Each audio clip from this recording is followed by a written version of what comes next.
예수님께서는 오늘 본문 말씀을 통해 이 두 가지 비유를 통해 기도의 본질과 태도를 가르쳐주고 계십니다. 그것이 바로 무엇입니까?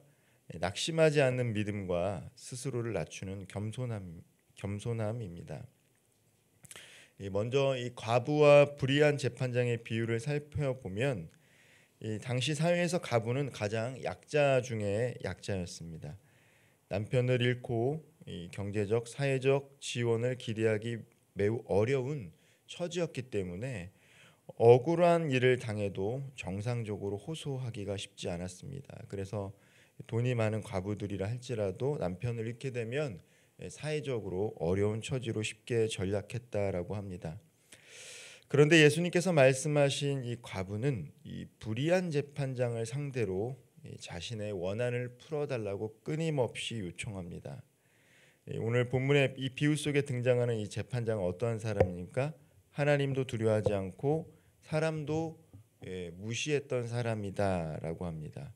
즉 사람들이 요청해도 들어주지 않을 만한 그런 모든 요소를 갖춘 사람이다라는 것이죠.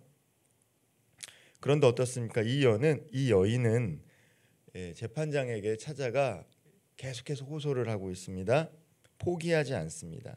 재판장이 있는 곳이면 어디든지 찾아가서 간청했고 결국 재판장은 이 여인이 나를 번거롭게 하니 들어줄 수밖에 없다라고 말하며 그녀의 소원을 들어주었습니다.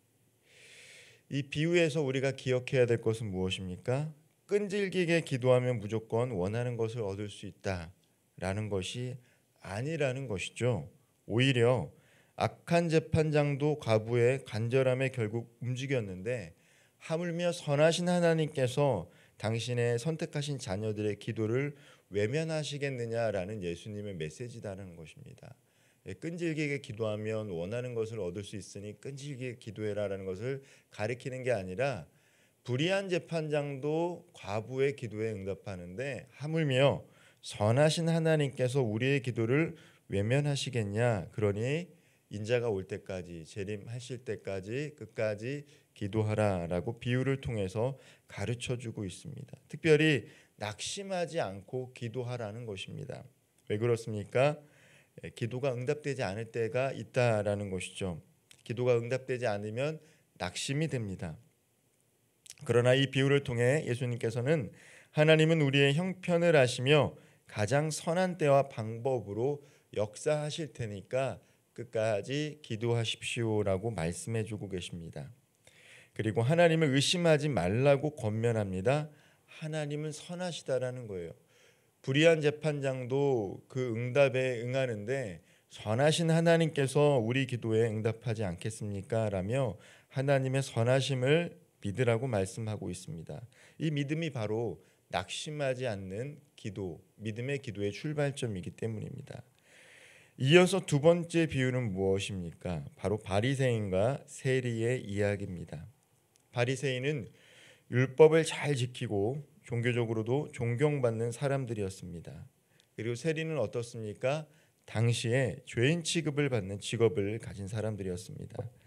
바리새인은 성전에서 자신이 얼마나 경건한 삶을 살고 있는지 드러내면서 기도하고 있어요.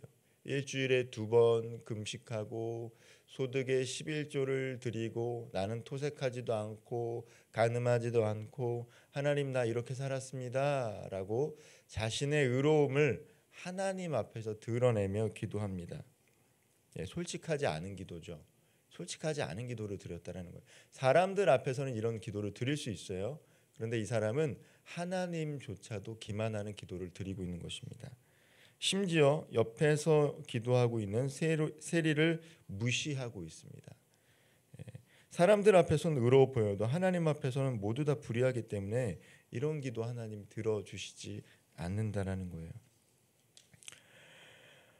어떤 사람의 기도를 의롭다고 인정하셨습니까? 오히려 고개를 들지 못하고 가슴을 치면서 하나님 불쌍히 여겨 주옵소서 나는 죄인입니다 라고 간구했던 세리를 의롭다라고 하십니다. 기도하고 싶은데 내가 죄인이기 때문에 나의 기도까지 들어주실까? 차마 그 기도를 입 밖으로 내지 못하고 불쌍히 여겨달라는 이 세리의 기도를 하나님께서 들으시고 예수님께서 의롭다 하십니다. 왜 예수님께서는 바리새인보다 세리의 기도를 더 귀하게 여기셨을까요? 그것은 바리새인의 마음에는 자기 의가 충만했다라는 거예요. 자기 의가 충만하면 어떻습니까? 하나님 앞에서도 정직하지 못해요. 그리고 사람들 앞에서는 교만합니다. 내가 그래도 저 사람들보단 낫지라는 게 그 사람의 말과 그 사람의 행동에 다 드러납니다. 우리가 누군가를 만났을 때 대화를 하다 보면 이 사람이 나를 동등하게 여기고 있구나, 아니면 나보다 자신이 높다라고 의롭다고 생각하는구나 라는 게 드러나요. 그럼 어떻습니까? 대화를 하고 나면 기분이 좋지가 않아요. 그 사람과 대화하고 나면 마찬가지입니다. 하나님 앞에서도 이 사람은요 정직하지 않았어요. 하나님은요 정직한 관계를 원하십니다. 똑같이 불의한 자들이에요. 근데 세리는 어떻습니까? 정말 하나님 앞에 정직하게 겸손하게 나아갔다라는 거예요.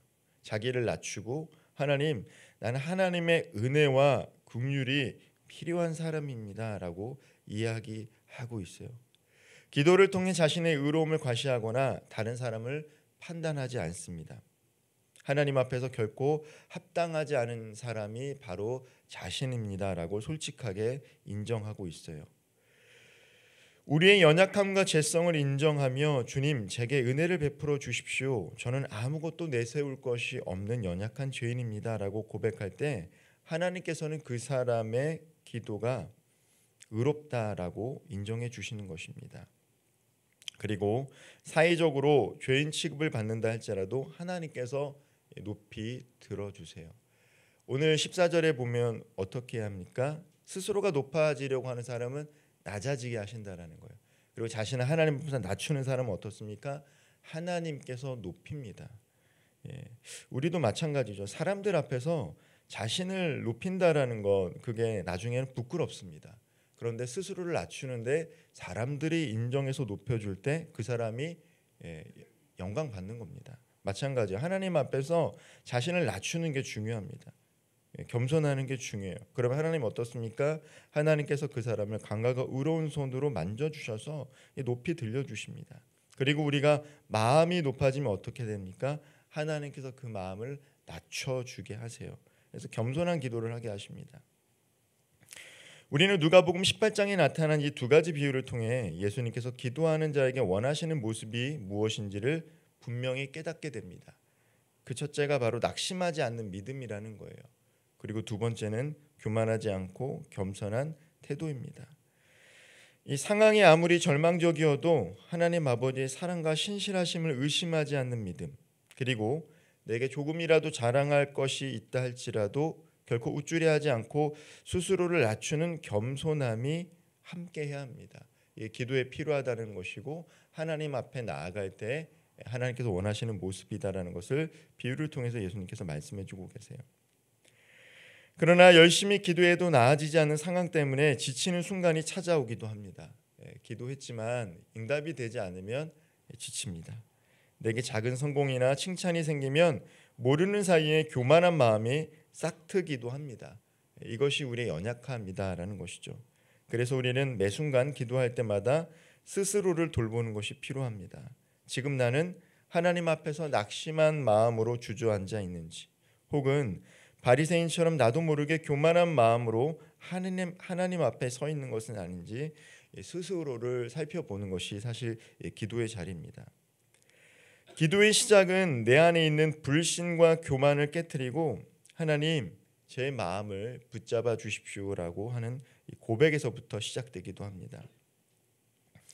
하나님께서 때로 우리에게 모든 길이 막히는 것 같은 상황을 허락하실 때가 있습니다. 하나님께서 왜 내 상황을 점점 어렵게 하실까? 내 상황이 이렇게 막힐까? 그때 우리는 믿음과 겸손을 더 단단하게 세우는 과정인 줄 믿기를 소망합니다. 그러니 어렵고 힘든 시간이랄지라도 그래도 나에게는 예수님이 함께 하신다라는 믿음으로 낙심하지 말아야 됩니다. 그리고 예수님 앞에서 주님, 저는 주님의 은혜와 긍휼이 필요합니다라고 겸손히 엎드려 기도할 때 하나님께서는 그 모든 상황 속에서도 낮추는 것이 아니라 반드시 높여 주실 줄 믿습니다. 하나님께서는 어느 날 예기치 못한 방식으로 문을 열어주시고요, 적재적소에 필요한 사람들을 붙여주시고, 더 나아가 우리가 상상하지 못한 새로운 길들을 항상 준비해 주시는 분입니다.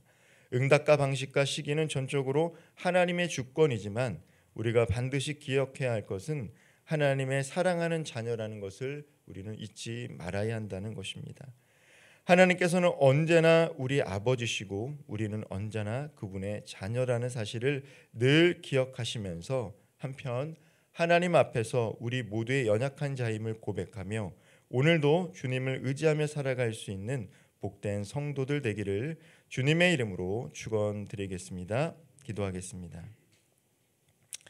사랑의 하나님, 낙심하지 않고 끝까지 기도할 수 있는 믿음과 용기를 더하여 주옵소서.